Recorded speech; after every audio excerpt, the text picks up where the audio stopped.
대선 공식 선거운동이 시작된 뒤 선거벽보 훼손이 잇따르고 있습니다. 대수롭지 않게 생각하는 경우가 많은데 엄연한 범법 행위입니다. 전북교육청의 최대 골칫거리 가운데 하나가 어린이집 누리 예산입니다. 대선 주자들이 무상 보육을 약속한 만큼 전북교육청도 예산 편성을 긍정적으로 검토하고 있습니다. 전북에서 나타나는 미세먼지의 67%는 중국 등 국외에서 유입되고 있는 것으로 나타났습니다.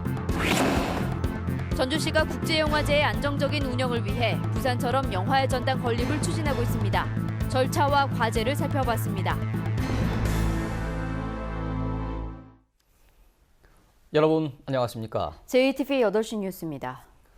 심상정 정의당 대통령 후보가 대통령 선거 기간 중 처음으로 전북을 방문해 지지를 호소했습니다. 더불어민주당 문재인 후보와 국민의당 안철수 후보 유세팀도 농촌과 도심을 오가며 부지런히 표밭을 갈았습니다. 하원우 기자의 보도입니다. 심상정 정의당 대통령 후보는 상대 후보에 대해 직격탄을 날렸습니다. 문재인 후보는 재벌 등 기득권 세력에 대한 개혁 의지가 약하고 안철수 후보는 개혁 의지가 없다고 평가절하했습니다. 묻지마 정권 교체로는 결코 대한민국을 바꿀 수 없다며 촛불 시민이 바라는 진짜 개혁은 자신만이 이뤄낼 수 있다고 강조했습니다. 누가 대한민국을 바꾸고 누가 우리 아들 딸들의 미래를 열고 누가 나의 삶을 바꾸는지를 분명히 따져서 투표해 주시기 바랍니다, 여러분. 더불어민주당 문재인 후보 측도 부지런히 농촌 마을을 돌며 고령층의 표심을 잡는 데 주력했습니다. 문재인 후보가 대통령이 되면은 어르신의 일자리를 2배로 늘리겠습니다. 20만 원씩 주던 거 2배로 올립니다. 국민의당은 4차 산업혁명 시대 지역 발전을 이끌어낼 지도자는 안철수 후보뿐이라며 지지를 호소했습니다. 이 지역의 국회의원 7분과 안철수 대통령이 한자리에 앉아서 전지의 발전을 가져올 수 있도록 여러분께서 힘을 모아주시기를 간곡히 부탁드립니다. 자유한국당 홍준표 후보는 오는 금요일쯤 부안 방문을 저울질하고 있고 바른정당 유승민 후보 측도 농촌 지역을 돌며 지지세 확장에 나섰습니다. JTB 뉴스 하원호입니다.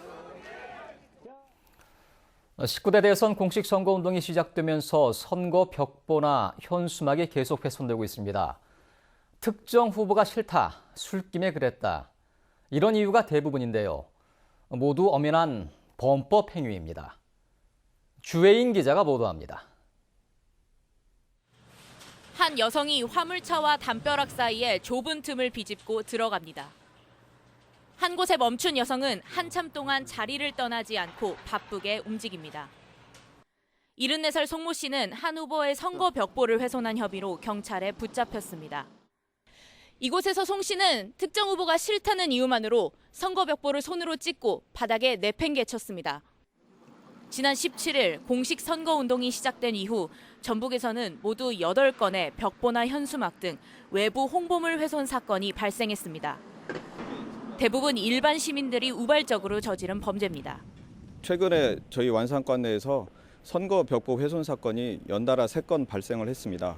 그 유형을 보면 가정사 때문에 속상해서 또는 홧김에 또는 술 먹고 우발적으로 범행을 저지른 경우들이었습니다. 선거 벽보를 훼손하면 공직선거법 제240조에 따라 2년 이하의 징역 또는 400만 원 이하의 벌금에 처해집니다. 별 생각 없이 벽보를 훼손했다가 전과자가 될 수 있는 겁니다.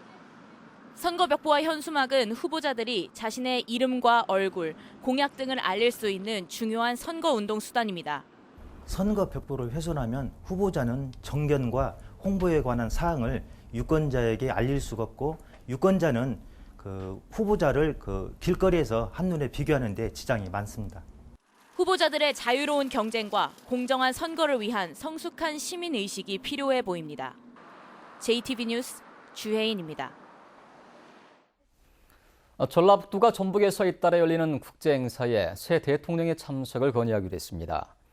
대상 행사는 다음 달 20일 전주에서 개막하는 20세 이하 월드컵 축구대회와 6월 24일 무주에서 시작하는 2017 세계 태권도 선수권 대회입니다.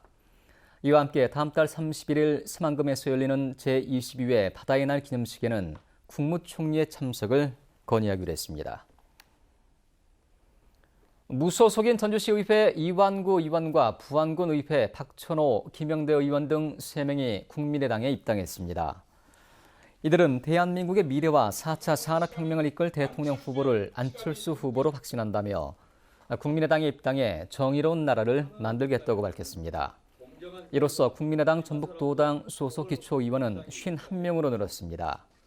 지난 2월엔 무소속인 박성일 완주군수와 이항로 진안군수가 민주당에 입당하는 등 초기 대선 과정에서 민주당과 국민의당 두 정당의 영입 경쟁이 치열해지고 있습니다.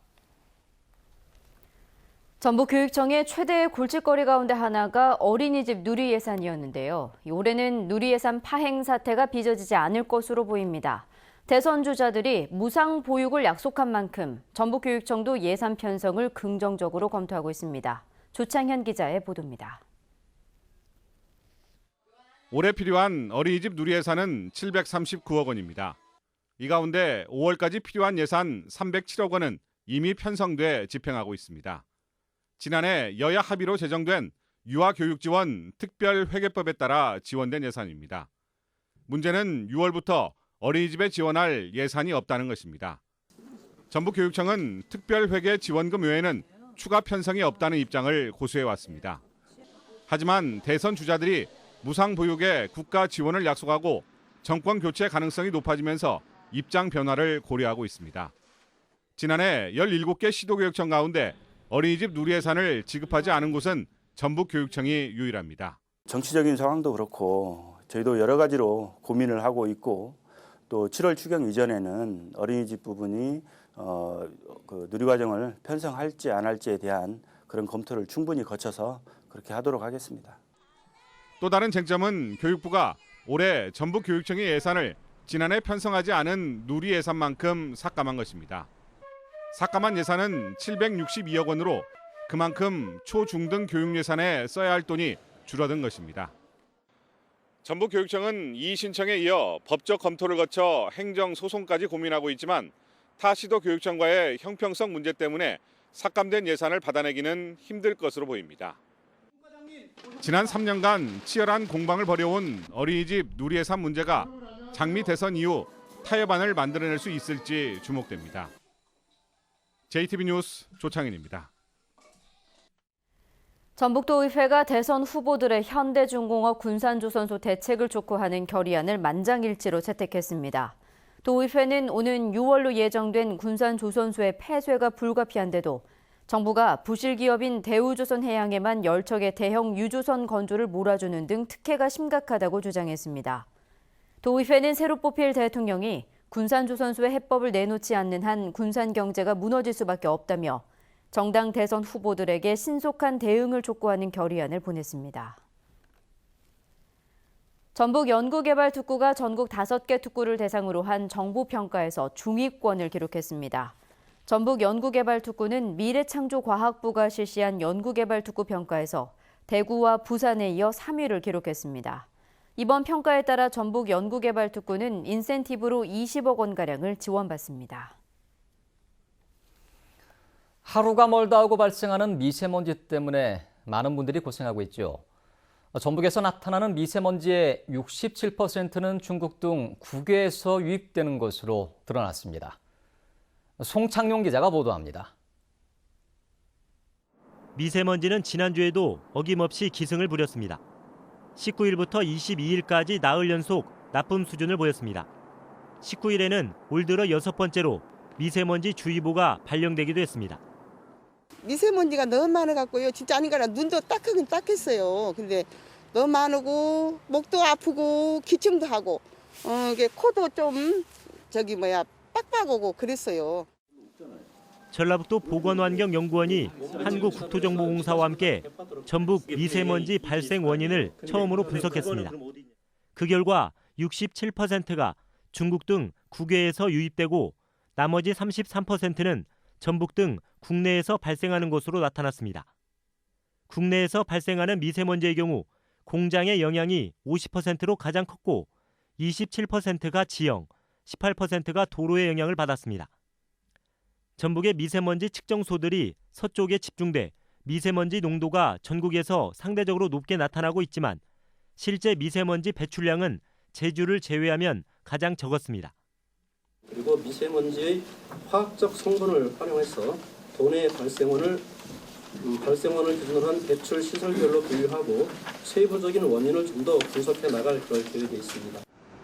전라북도는 이번 조사 결과를 바탕으로 대기오염물질 배출 사업장을 관리하고 도로 청소를 강화하기로 했습니다. 하지만 미세먼지의 국내 발생 원인을 전북과 다른 시도로 나누지 않고 분석했고 국외 발생 원인에 대한 대책은 정부에 밀어놓고 있어서 정확한 원인 분석과 대책 마련에 한계가 있다는 지적도 나오고 있습니다. JTB 뉴스 홍창용입니다. 전북교육청이 초, 중학교 89개 학교를 기초학력 집중 지도학교로 선정해 예산을 지원하기로 했습니다. 도교육청은 이들 학교에 2억 7천만 원을 지원해 기초학력 부족 학생이 각자의 실력에 맞춰 학습할 수 있도록 프로그램을 지원해 배움에서 소외받은 학생이 없도록 할 계획입니다. 전북교육청의 준비 부족으로 군산 수송 미장지구의 은파중학교 신설이 실패했다는 주장이 나왔습니다. 전북도의회 최인정 의원은 이미 부적정 판정을 받은 은파중학교의 신설 서류가 똑같이 제출돼 교육부가 학교 신설에 부적정 판결을 내렸다고 주장했습니다. 최 의원은 은파중 신설이 계속 늦어지면 학부모들과 학생들의 불편이 커질 거라며 전북교육청의 교육부 설득을 촉구했습니다. 전주국제영화제는 국내 제1의 독립 대한영화축제로 자리를 잡았지만 이 개막식과 폐막식 공간 확보마저 쉽지 않을 만큼 기반시설은 열악하기만 합니다. 전주시가 부산처럼 영화의 전당 건립을 추진하는데 꼼꼼한 준비가 필요해 보입니다. 권대성 기자입니다. 전주국제영화제 개폐막식은 올해도 영화의 거리 민간 주차장에서 열립니다. 안정적인 행사 진행을 위해 돔 모양의 대형 천막을 설치합니다. 돔 형태의 텐트를 설치해서 그 안에서 그 영화를 관람할 수 있게 되면서 관객들에게 보다 안락한 그 관람 환경들을 제공할 수 있게 되었습니다. 2년 전에는 개폐막식을 종합경기장에서 치르기도 했는데 전주국제영화제는 전용 상영관은 고사하고 해마다 개폐막 공간 확보마저 쉽지 않습니다. 올해로 벌써 18번째 대한과 독립영화축제로 자리매김했지만 기반 시설은 열악하기만 합니다. 전주시가 20번째 영화제가 열리는 내후년까지 이른바 필름 스퀘어라는 이름으로 부산처럼 영화의 전당을 지으려는 이유입니다. 관건은 대략 400억 원의 예산 확보로 정부 지원 없이는 어렵습니다. 문제는 건립 후 효율적인 운영 방안을 제시하지 않으면 정부를 설득해 지원을 이끌어내기가 쉽지 않아 보인다는 점입니다. 이미 1,600억 원 이상을 들여 지은 부산 영화의 전당은 해마다 수십억 원의 적자를 보이면서 도마에 오르고 있습니다. 전주시는 본래 기능을 해치지 않으면서 수익도 낼 수 있는 방안을 찾을 예정입니다. 전주가 많은 문화 행사가 있기 때문에 이게 복합 공연을 할 수 있는 그런 시설로서의 이제 고민도 하고 있고 또 일부 시설에 대해서는 수익을 낼 수 있는 그런 수익 시설로서 고민을 해서 전주시는 오는 8월까지 영화의 전당 건립 계획을 확정한 뒤 정부에 사업 심사를 요청할 계획입니다. JTB 뉴스 권대성입니다. 제18회 전주국제영화제 기간에 전주시 내 일부 도로가 통제됩니다. 전주시는 영화제가 열리는 오는 27일부터 다음 달 6일까지 열흘 동안 영화의 거리 차량 통행을 일부 통제하고 셔틀버스를 운행하기로 했습니다. 또 개막일과 폐막일에는 전주 고속버스터미널에서 행사장까지 별도의 셔틀버스를 운행하기로 했습니다. 새만금 간척지에 나무를 심을 때 염분과 바람의 영향을 최소화하는 기술이 개발됐습니다. 국립산림과학원이 지난 2009년부터 새만금 간척지에서 나무 생장 환경을 연구하면서 자갈과 왕겨 등으로 배수 체계를 개선하고 방풍 시설을 설치한 결과 염분과 강풍의 영향이 크게 줄어 식재한 나무의 95% 이상 생존했습니다. 산림과학원은 이 기술을 활용하면 다른 지역의 흙을 가져오지 않아도 간척지에 나무를 식재할 수 있기 때문에 새만금의 숲과 공원 등을 조성하기가 한결 수월해질 것으로 기대했습니다. 도내 중소기업이 인도 업체와 $150만 규모 저온 저장고 수출 계약을 체결했습니다. 전라북도 경제통상진흥원은 저온저장고 생산업체인 쿨테이너가 인도의 GMT사와 3년에 걸쳐 150만 달러의 수출 계약을 성사시켰다고 밝혔습니다. 경진원은 사드 문제로 대중 수출이 어려움을 겪고 있는 가운데 이번 계약이 도내 수출 시장 다변화 정책에 큰 보탬이 될 것으로 기대하고 있습니다. JTBC 전주방송 4월 시청자위원회가 오늘 전주방송 대회의실에서 열렸습니다. 시청자위원들은 매주 전북의 주요 이슈를 다루며 우리 지역의 현실을 잘 반영한 심층 취재 프로그램 시사기획판이 문제 제기뿐만 아니라 대안과 해법도 고민해달라고 당부했습니다.